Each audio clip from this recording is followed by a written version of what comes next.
अवधूत चिंतन श्री गुरुदेव दत्त श्री स्वामी समर्थ. स्वामी शिवामार्ग या चॅनलवर सर्वांचं मनापासून स्वागत आहे. स्वामी भक्तांनो, पुन्हा एकदा मी तुमच्यासाठी हा नवीन माहितीपूर्ण व्हिडिओ घेऊन आलेली आहे. व्हिडिओच्या माध्यमातून तुम्ही जाणून घेणार आहात की घटस्थापना कशी करावी. घटस्थापना करताना ह्या चुका टाळा तरच तुम्हाला घटस्थापना केलेलं फळ याचं मिळणार आहे. तर घटस्थापना करताना आपल्या घरामध्ये जी कुलदेवी असते त्या कुलदेवीच्या नावाने घट हा बसवला जातो. तर घट बसवताना काही चुका आपल्याकडून जर झाल्या तर त्याचे दोष हे आपल्याला वर्षभर भोगावे लागत असतात. म्हणून तर घटस्थापना करताना ह्या चुका आपल्याला टाळायच्या आहेत. तर घटस्थापना कशी करावी याविषयीची माहिती आणि कोणत्या चुका टाळायच्या आहेत हे संपूर्ण माहिती तुम्हाला या व्हिडिओच्या माध्यमातून मिळणार आहे. त्यामुळे व्हिडिओ हा स्किप न करता शेवटपर्यंत पहा. आणि तुम्ही जर चॅनलवर नवीन असाल तर चॅनलला नक्कीच सबस्क्राईब करा. ज्यावेळेला मी असे नवीन माहितीपूर्ण महत्त्वाची व्हिडिओ चॅनलवर येतील त्यावेळेला पहिल्या प्रथम हे तुमच्या स्क्रीनवर तुम्हाला दिसतील आणि याविषयीची तुम्हाला माहिती मिळेल.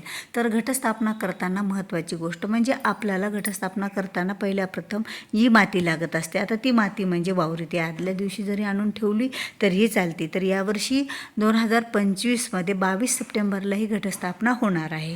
तर 22 सप्टेंबरच्या दिवशी 1:30 वाजेपर्यंत म्हणजे दुपारी 1:32 घटस्थापना ही करायची आहे. आता घटस्थापना करताना जी माती आहे तिला वावरी म्हटलं जातं. ती वावरी काळीच पाहिजे आणि शेतातूनच आणलेली पाहिजे. कारण बघा, लाल माती किंवा पांढरी मातीमध्ये हा घट चांगला उगवत नसतो. वावरी आणल्याच्या नंतर त्याच्यात जर खूपच मोठाले वाळूचे खडे वगैरे काही दगड असतील तर ते काढून घ्यायचे आहेत. पण मध्यम आणि थोडे मोठे जर ढेकळं असतील याचे मीडियम साईजचे तर ते चालतील. कारण शेतामध्ये जसं धान्य पेरताना असतं की थोडे ढेकळं काही बारीक माती काही तर धान्य हे चांगलं निघत असतं. मग आपला घट आणि घटातलं धान्य उगवण्यासाठी सुद्धा हे महत्त्वाची गोष्ट आहे की ती वाळू थोडीशी स्वच्छ करून घ्यायची, पवित्र ठिकाणाची आणायची. आणल्याच्या नंतर त्यावर थोडंसं गोमूत्र शिंपडायचं. कारण माती ही कुठून तरी आणलेली आहे शेतातून वगैरे, ती एवढी पवित्र नसते. तर सर्व पवित्र करण्यासाठी म्हणजे त्यावर थोडंसं गोमूत्र शिंपडायचं.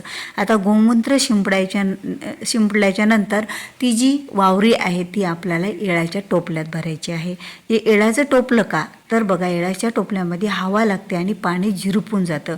जर तुमच्याकडे प्रथा असेल की एखाद्या स्टीलच्या टोपल्यात भरण्याची किंवा कोणाच्या केळीच्या पानावर, अशा वेगवेगळ्या प्रथा असतात. पण जी येळाचं टोपलं म्हणजे लक्ष्मी मातेचं स्वरूप मानलं जातं.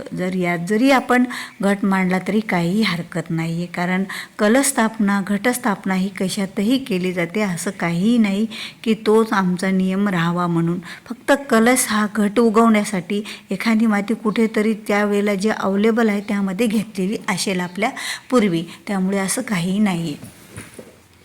त्यामध्ये माती ही अर्धी भरायची. आता अर्धी माती भरल्याच्या नंतर त्यावर जे काही आपलं धान्य आहे 9 धान्य मिक्स करून घ्यायचं. बघा, प्रथा वेगवेगळ्या असतात. जिल्हा बदलला, राज्य बदललं की प्रथासुद्धा बदलतात. पण 5 धान्य, 7 धान्य, 9 धान्य, 11 धान्याचा प्रकारसुद्धा घेतल्या जातात. जसे तुमच्याकडे असेल तसे घ्या. पण 9 धान्य जर आपण घेतले तर देवीचे 9 स्वरूप आहेत, नवरात्री आहे, 9 अंकाला खूप असं महत्त्व असतं. म्हणून 9 प्रकारचं धान्य जरी घेतलं तरीही चालेल. मग 9 प्रकारचं धान्य जे काय एकत्र करून घेतलेलं त्यावर पेरून द्यायचं. बघा, धान्य जर तुम्हाला असं वाटत असेल की ते कीड आहे काही आहे तर त्या धान्याला अगोदर एका वाटीत किंवा कटोऱ्यात ते धान्य पूर्ण टाका. त्यामध्ये पाणी टाका आणि जे काही वर धान्य येईल बघा, हलकं धान्य असेल किंवा किड्यानं खाल्लेलं असेल तर ते पूर्ण पाण्यावर तरंगल. ते तरंगलेलं धान्य आपल्याला घ्यायचं नाही. जो बुडाशी धान्य आहे ते घ्यायचं आहे. आणि जर धान्य ओलं करून त्यामध्ये टाकलं तरीही सुद्धा घटा चांगला उगवतो. कारण अगोदरच तो ओला होतो आणि लवकर त्याला मग मोड फुटायला लागतात. आता ती अर्धी माती केली, त्यावर आपण धान्य थोडंफार टाकलं, त्यावर परत माती टाकली आणि माती टाकल्याच्या नंतर सुद्धा काही धान्य त्यावर पेरून द्यायचं. बघा, ज्या वेळेला जर खूप ऊन पडलेलं म्हणजे आता त्या वेळच्यात वातावरण कसं राहील माहीत नसतं आपल्याला. कधी वेळेला वर टाकलेलं धान्य येऊ शकतं आणि वर टाकलेलं धान्य नाही आलं तर जे आपण अर्ध्या माती टाकून परत माती टाकलेलं आहे ते बुडाचं धान्यसुद्धा वर येऊ शकतं. त्यामुळे 2 प्रकारे धान्य पेरायचे. एक अर्धी माती टाकायचं धान्य टाकायचं घटाचं, त्यावर परत थोडीशी माती टाकायची, पुन्हा धान्य टाकून द्यायचं. आणि घट मांडण्यासाठी बघा प्रत्येकाकडे वेगवेगळी प्रथा आहे, पण ही जी नवरात्र आहे शारदीय नवरात्री, याच्यामध्ये घटस्थापना करताना मातीच्या घटाला एक विशेष महत्त्व आहे. कारण तो मातीवर घट मांडला जातो, त्यामुळे मातीचा घट असेल तर त्यामधलं पाणी झिरपून ते धान्य चांगलं येत असेल. पण आता तुमच्याकडे प्रथा आहे तांब्याचा घट मांडायची, तर त्या तांब्याच्या घटातलं पाणी काही झिरपत नसतं, त्यामुळे तुम्हाला स्वतः हातानं सगळ्या बाजूला पाणी हे टाकावंच लागणार आहे घटाला. आता ही जो कलश घेतलेला आहे तुम्ही, त्याला चुन्याने किंवा कावाने असा रंगवून घ्यायचा. आणि कारण बघा, त्याला जर तुम्ही ऑइल पेंट लावला तर त्यामध्ये पाणी झिरपणार नाही, त्यामुळे त्याला काव किंवा चुना असा पांढरा रंगात लावला जातो. आणि त्या मानेच्या सभोवताली 9 वेडे घालायचे आहेत. आता पांढऱ्या दोऱ्याने वेडे घातले तर त्याला कुंकू लावून घ्या, नाहीतर मग लाल दोरा असेल तर लाल दोऱ्याने त्याला 9 वेडे घालायचे आहे, कारण 9 अंक हा शुभ आहे. नाहीतर उलनचा तर रेशमी दोरा असेल तरीही चालेल. जसा आपल्याकडं दोरा आहे त्या दोऱ्याप्रमाणे आपल्याला 9च फक्त त्याला वेड्याचा दोरा त्याच्या मानेसभोवताली गुंडाळायचा आहे.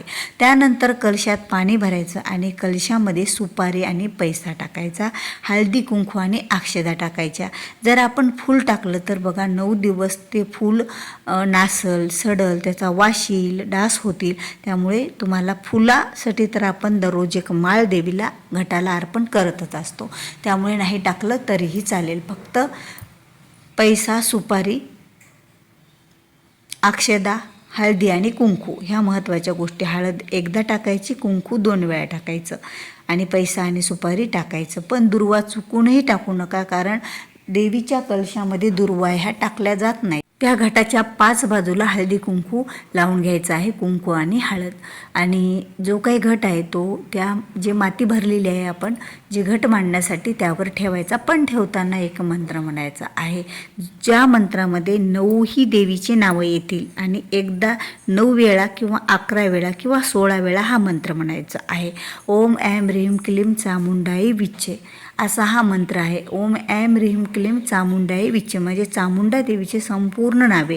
आणि नवरात्रात हा 9 मंत्रच आहे, त्यामुळे याच्यामध्ये 9 देवीच्या नावाचा समावेश असल्याकारणाने हा मंत्र म्हणत म्हणत आपल्याला ते कलस्थापना करायची आहे. आता बघा, आपल्याला पूजाविधी काहीच माहीत नाही, तर हा मंत्र म्हणत म्हणत जर आपण पूजा केली, कलस्थापना केली, देवी आपली जी काही कुलदेवी आहे तिचा फोटो मांडला, टाक मांडला, तिची पूजा केली, तर खरंच आपल्या पूजेत काहीच चुका होणार नाही आहेत. कारण आपण ज्या वेळेला हा मंत्र म्हणत पूजा करतो तर या मंत्रामध्ये 9 देवीचे सुद्धा मंत्र हे आले येतील.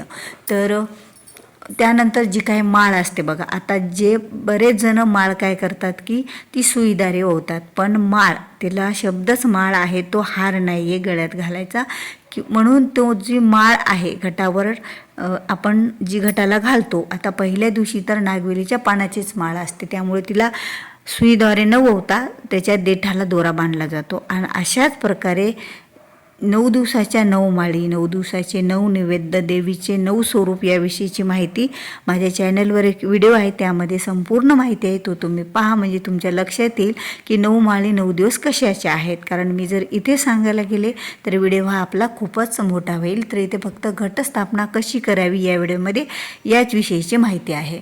तर ती जी माळ आहे ती आपल्याला पहिल्या दिवशी नागवेलीच्या पानाची, त्यानंतर ज्या 9 दिवसाच्या 9 माळी आहेत त्या प्रकारे घालायच्या आहेत. म्हणून माळाला कधीही आपल्याला सुई टोचून त्या माळीचे फुलाद्वारे, फुलाची माळ असो किंवा लिंबाची माळा असो. आता लिंबाची माळ आहे शेवटच्या दिवशी, तर लिंबामध्ये म्हणजे फळ आहे, फळामध्ये तुम्ही सुई टोचवली तरीही चालेल, पण फुलामध्ये, पानामध्ये ही सुई न टोचवताच माळ तयार करायची आहे आणि ती देवीला अर्पण करायची आहे. देवीला धूप दीप द्यायचा आहे. जो अखंड दिवा आपण लावतो तो अखंड दिवा पहिल्या दिवशी जर तुम्ही तुपाचा लावला तर 9 दिवस त्यामध्ये तूपच टाकत राहायचं, तेलाचा लावला तर तेलच टाकत राहायचं. आणि ज्यावेळेला तुम्ही दिवा ठेवणार आहात तो दिवा जमिनीवर न ठेवता कशावर तरी ठेवा. आणि त्यानंतर त्या दिव्याच्या खाली थोडेसे तांदूळ ठेवूनच दिवा ठेवा, कारण तांदूळ म्हणजे अक्षय आणि अक्षदा, तो अक्षय काळ टिकणारा म्हणजे अखंड राहणारा दिवा आहे. त्यामुळे त्याच्याखाली थोडे तांदूळ टाकूनच तो दिवा प्रज्वलित करायचा आहे. आता ह्या सर्व गोष्टी करत असताना जी कोणी घरातील कुलस्त्री ही घटस्थापना करणार आहेत तिने सहसा तर साडी घालावी, हातामध्ये बांगड्या घालाव्या आणि कपाळाला हळदी कुंकू लावावं आणि त्यानंतरच घटस्थापनाही करावी. आता पहिल्यात प्रथम घटस्थापनेचा जे काही देवघरातील आपल्या गणपती बाप्पाची मूर्ती आहे तिची पूजा करून घ्यावी आणि नंतर घटस्थापनेच्या पूजेला सुरुवात करावी. कारण प्रत्येक पूजेच्या अगोदर ही देवी गणपती बाप्पाची पूजा केली जाते आणि नंतर जी काही कुलदेवी आहे त्या कुलदेवीच्या फोटोला हार पूजा कराव्या आणि तिला बांगड्या, कुंखाचे करंडे जेवढं काही ठेवता येईल तेवढं ठेवावं. तिची यथासांग जेवढी ओटी भरता येईल खणा नारळाने आणि गव्हाने ओटी भरावी. अशा प्रकारे किंवा तुम्ही ओटी नवरात्रीतून 9 दिवसापैकी कोणीही एका दिवशी, अष्टमीच्या दिवशी, सप्तमीच्या दिवशी, नवमीच्या दिवशी म्हणजे घट उठण्याच्या अगोदर भरली तरीही चालेल. आणि घटस्थापन करताना घंटीचा नाद करायचे नाही आहे, कारण आईसाहेब म्हणजे कुलदेवी आपल्या आईसाहेब ह्या निद्रा अवस्थेत आहेत भगवती माता, त्यामुळे घंटीचा नाद करायचा नसतो. आणि देवघरातील देव आहेत तर त्यांचीसुद्धा पूजाही केली जात असते, नाहीतर काही घरामध्ये त्यांची पूजा करत नाहीत. पण 9 दिवसात देवांची पूजासुद्धा चुकवायची नाही आपल्याकडून. तर जो दिवा असतो ना तो दिवासुद्धा अखंड चालू ठेवायचा आणि दिव्यालासुद्धा दररोज एक फुल अर्पण करायचं. बघा काही जण देवीला जे अर्पण केलेली फुले असतात, फक्त माळ ही काढायची नसते 9 दिवस, पण जे काही फुले अर्पण करतो तर आजचे उद्या जे सुकलेले फुलं आहेत ते काढायचे आणि ताजे फुले डबल अर्पणही करायचे असतात. कारण शिळे फुले जर ठेवले आणि सुकलेले फुल हे नसायला हवं, कारण ताजी दुसऱ्या दिवशी पूजा करताना पहिले फुले काढायचे आणि नवीन फुले हे अर्पण करायचे आपल्या आई भगवतीला. तर व्हिडिओ आवडला असेल तर व्हिडिओला लाईक करा, शेअर करा. चॅनलवर नवीन असाल तर चॅनलला सबस्क्राईब करा. भेटूया पुन्हा अशाच एका नवीन माहितीपूर्ण व्हिडिओसोबत. तोपर्यंत श्री स्वामी समर्थ. जगद